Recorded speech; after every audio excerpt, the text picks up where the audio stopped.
Hello, bonjour à tous, c'est Arimakode.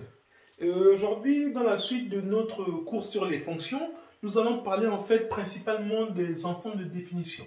On avait dit à la vidéo précédente que en fait ensemble de définitions, ça se note souvent D de F comme ça, qui veut dire en fait l'ensemble sur laquelle la fonction est définie. Donc si je prends une fonction de ce style, par exemple f de x, qui est égal, on va dire, à racine carrée de x, bon, je prends un exemple là, x plus 3 plus 5 sur 2x moins 5 par exemple. Ça c'est une fonction d de x. Si on nous demande maintenant son ensemble de définition, ça veut dire l'endroit où les ensembles sont définis. Ça veut dire quoi? Lorsqu'on a une racine carrée d'un nombre a, il faudrait toujours que a soit supérieur ou égal à 0. Si on a b au dénominateur, il faudrait toujours que b soit différent de 0. Donc voilà un peu principalement dans ce que vous verrez en classe, les deux conditions qu'il faut retenir. S'il n'y a pas de racine, il n'y a pas de dénominateur, donc normalement l'ensemble de définitions c'est tout, c'est R. Comme par exemple, si on prend une fonction g de x comme ça, qui est égale à 2x au carré, plus 5x moins 1, ça son ensemble de définitions qu'on notera d comme ça. Et g cette fois-ci, parce que c'est g la fonction, ce sera égal à R. R veut dire il n'y a pas de contrainte, donc on prend tous les nombres réels. Donc les positifs, négatifs, ensemble antinaturels, antirelatifs et décimaux, tous les nombres sont possibles. Donc ici, parce qu'il n'y a aucune contrainte, il n'y a pas de racine, il n'y a pas de dénominateur, donc l'ensemble de définition c'est R. Donc maintenant ici, on a racine et on a un dénominateur. Donc qu'est-ce qui se passe? Il faudrait toujours que ce qui est sous la racine soit positif, comme ça, et ce qui est au dénominateur doit être différent de 0. Voilà les deux conditions qu'il faut respecter.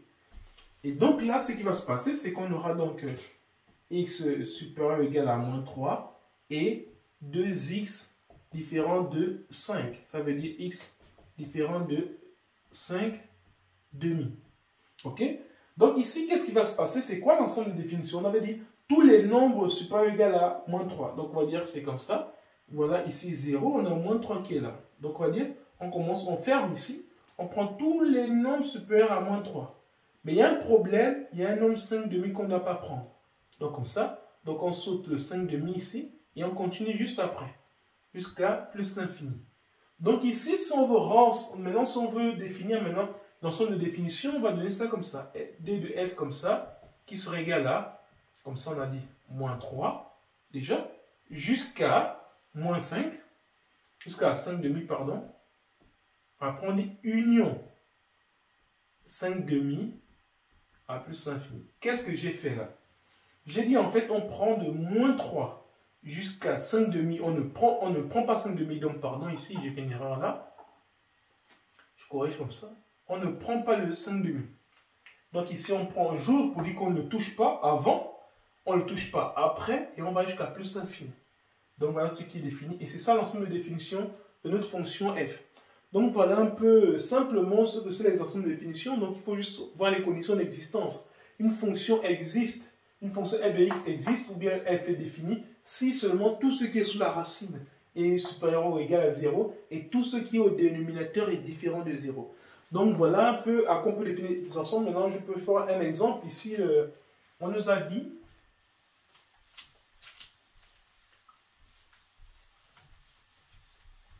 bon, ici, qu'est-ce qu'on nous a dit là? On nous a dit que, on va dire, prendre un nombre réel. Donc, on va prendre un nombre réel x. On demande d'ajouter 2. Ça fait x plus 2. Ensuite, on nous demande de élever au cube.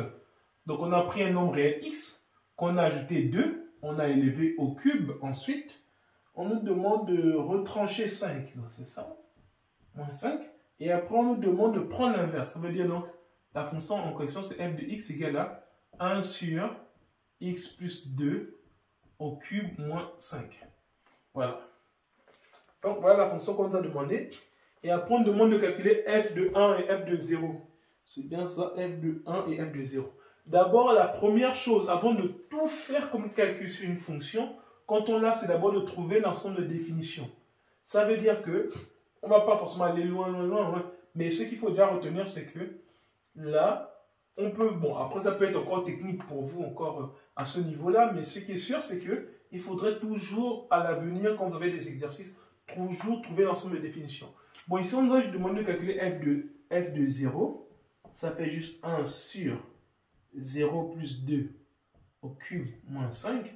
Ça donne ici 1 sur 8 moins 5, ça fait 1 tiers. Voilà, et f de 1, ça va donner juste 1 sur, on va dire, 3 au cube moins 5. Ça va me donner juste 1 sur 27 moins 5, ça fait ici 1 sur 22. Voilà, terminé un peu pour les, on va dire, pour ce genre de fonction. Et maintenant, là, on va demander ici de trouver l'ensemble de définitions de chacune des fonctions suivantes. Donc ici, je vais prendre juste, je vais prendre 3 exemples. 3 exemples, ce sera bon. Dans un livre que j'ai là, donc en exercice, voilà. Rapidement, 3 exemples et c'est terminé. Donc ici, qu'est-ce qu'on va faire? On va prendre le premier exemple, on aura ici h de x qui est égal à moins 6x. H de x qui est égal à racine carrée de moins 6x, c'est bien ça? Racine carrée de moins 6x. Donc ici, qu'est-ce qui se passe? Il faudrait que moins 6x soit supérieur ou égal à 0. Ça veut dire que moins x soit supérieur ou égal à 0 parce que le 6 au dénominateur, ça veut juste dire que x est inférieur ou égal à 0. Ça veut dire que l'ensemble de définitions ici de h et de h comme ça, c'est égal à moins l'infini à 0 on ferme. Voilà. Terminé. Donc ici, ça veut dire que tous les nombres négatifs marchent. Ça, c'est le premier cas. Deuxième cas, on va prendre un autre exemple qui sera i de x qui sera égal à L de x qui sera égal à racine carrée de 36 plus 4x au carré. L de x, racine carrée de 36 plus 4x au carré. Bon, déjà ici, il y a une astuce qu'il faudra déjà faire, c'est quoi? Ce sera celle-là. Racine carrée de, on va dire, je peux mettre 4 en facteur. 4 facteur de, on va dire, parce qu'ici, ce qui se passe, c'est que, bon, on va faire ça, vous allez voir. Et donc ici, qu'est-ce qui se passe? Ça veut dire ici, donc, racine carrée de 4 fois racine carrée de x au carré plus 9. Parce que 9 plus x au carré, c'est x au carré plus 9. Et comme c'est une multiplication qui est là, c'est ce que j'ai fait là. Et donc là, ça fait juste 2 racine carrée de x au carré plus 9. Déjà, ou bien si vous voulez mieux voir encore, c'est 2 racine carrée de x au carré plus 3 au carré. Voilà. Qu'est-ce que ça veut dire? Ça, quoi qu'il arrive, ce nombre sera toujours positif. Parce qu'un nombre au carré est toujours positif. Et ici, 3 au carré est toujours positif. Donc, tout ce qui est là sera positif. Et donc, la racine carrée d'un nombre qui sera toujours positif. Donc, ici, on n'a pas de contrainte. Parce qu'on va dire, supposons que, on va dire quoi? X au carré plus 3 au carré supérieur ou égal à 0, n'est-ce pas? Ça veut dire que x au carré supérieur ou égal à moins 3 au carré, ou x au carré est supérieur ou égal à moins 9. Mais est-ce que cette condition est vraie? Ça, c'est toujours vrai. Quel que soit le nombre que vous allez prendre, un nombre au carré sera toujours positif. Donc ici, il n'y aura jamais un nombre qui va rendre ça négatif. Ça veut dire, quelle que soit la valeur de x que vous allez prendre, au carré, ce sera positif. Et donc ici, parce que ce qu'il faut savoir déjà, c'est qu'il y a ce terme, cette expression-là, quel que soit x appartenant à R, on va dire quel que soit x appartenant à R comme ça, on a x au carré qui est toujours positif. Donc si on prend x au carré plus 9, c'est toujours strictement positif. Donc quoi qu'il arrive, ce truc-là sera toujours positif. Et comme il sera toujours positif, l'ensemble de définition de ça, d de L égale à R. Parce que quel que soit le nombre, ça va marcher. Vous ne pouvez pas trouver un nombre ici, vous allez remplacer, ça ne va pas marcher. Positif comme négatif, quand on lève au carré, ça devient positif, plus positif, donc ça reste positif. Donc voilà un peu déjà pour L de x. Ensuite, le dernier exemple que je voulais prendre, c'est, on va dire, ce sera ça, on va dire, oh, ok, je prends le dernier, L de x. Et donc là, maintenant, je vais terminer par L de x, en fait, ici. Et L de x, qu'est-ce que ça nous donne ici? Ça nous donne, on va ici, racine carrée de x plus 3 sur x au carré moins 1.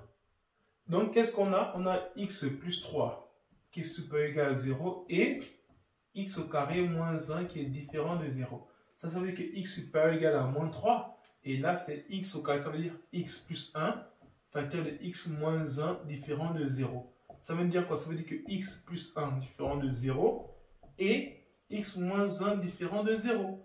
Ça va me donner ici x différent de moins 1 et x différent de 1. Voilà un peu ce que ça me donne. Donc ici, qu'est-ce qu'on va prendre? On va prendre ici, là c'est 0. On aura ici moins 1, là on a 1. Et là on a, on va dire, moins 3. Voilà. Donc ça commence ici à moins 3. Tous les nombres là, sauf moins 1, sauf 1. Donc ça fait ça comme ça là, jusque là. Après ça continue comme ça, jusqu'à plus l'infini. Donc qu'est-ce qui se passe? Ce qui se passe, c'est que l'ensemble de définitions de n sera égal à quoi? Sera égal à moins 3 jusqu'à moins 1. On ne touche pas. Union, on reprend moins 1 jusqu'à 1, on ne touche pas. Union, 1, on ne touche pas aussi, à plus l'infini. Voilà l'ensemble de définitions de n. Donc voilà, nous sommes arrivés d'abord de ce premier point-là, par sur les fonctions. Et maintenant, on va aller voir un peu la partie un peu graphique et puis on va à la suite de ce chapitre. Merci.